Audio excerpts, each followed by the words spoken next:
First, I want to talk about the holidays are here. Yeah. And it's hard to kind of maintain your fitness regimen when the holidays are here. How do you do it? The problem is people think in terms of holidays as weeks or months.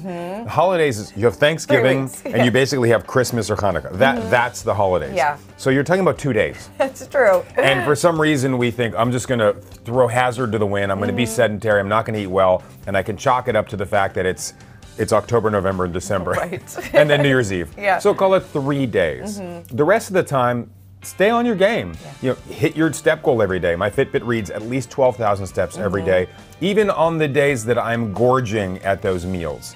Yeah. Make sure that if it is your Christmas dinner, your Hanukkah dinner, your New Year's Eve dinner, whatever it is, the breakfast and lunch that day are still reasonably healthy. So don't look at terms of the holiday season. Look at as there's a few days that I might be off my game. Sure, yeah, no, that's so important. So even if you are eating a lot more, you still want to get up and move. You want to get up and move. You want to sleep properly. We know that the lack of length and quality of sleep changes our appetite, our palate, our metabolism.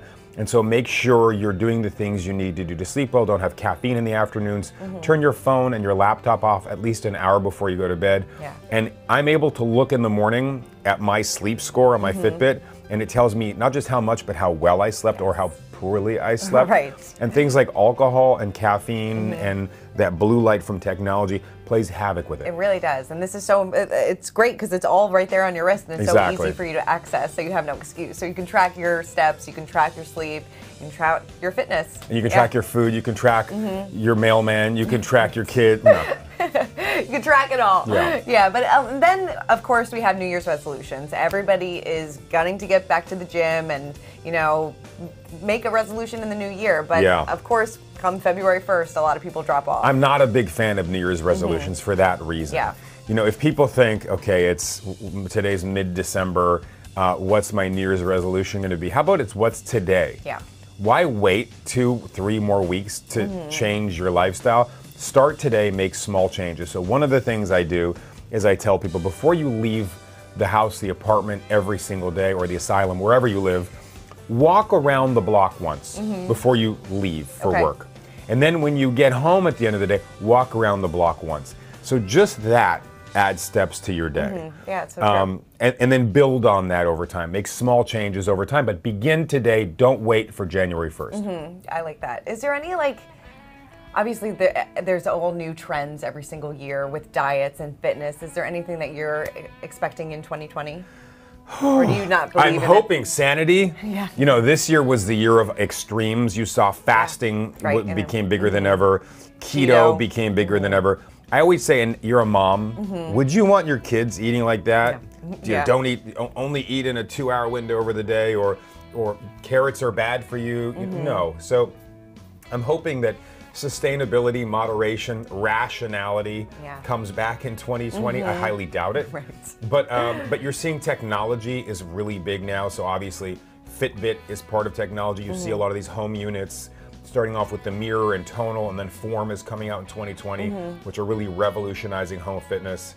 I saw Peloton recently had a little bit of a thump. Right. So there's a lot changing, but a lot of it has to do with technology. Yeah. What do you think of Peloton? What do you think of, like, the in-home fitness gyms, pretty much? I think anything that gets people to move is great. That being said, we sit way too much. People sit way too much today.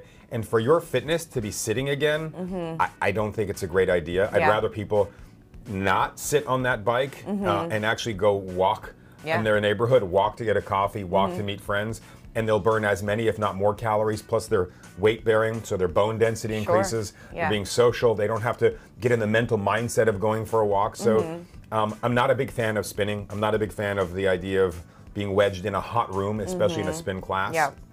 We know that our metabolism actually slows down in a hot room, but speeds up in a cold room. So here we are in the winter. Go outside, put on a jacket, gloves and a hat, and walk outside, and you'll actually have an elevated metabolism from the cold temperature. Interesting. So take advantage of the winter. It's not a bad thing, it's a good thing. Yeah, I feel like walking is very underrated. They say it's like one of the best exercises, right? And I feel like a lot of people just feel like you need to push yourself to the extreme. It's the best exercise, you know, and there's a direct relationship between the intensity of cardio and your appetite. You've heard the saying, working up an appetite. Yeah. When people go for wind sprints or a boot camp or a spin class, when they're done, they're ravenous and they tend to eat more calories.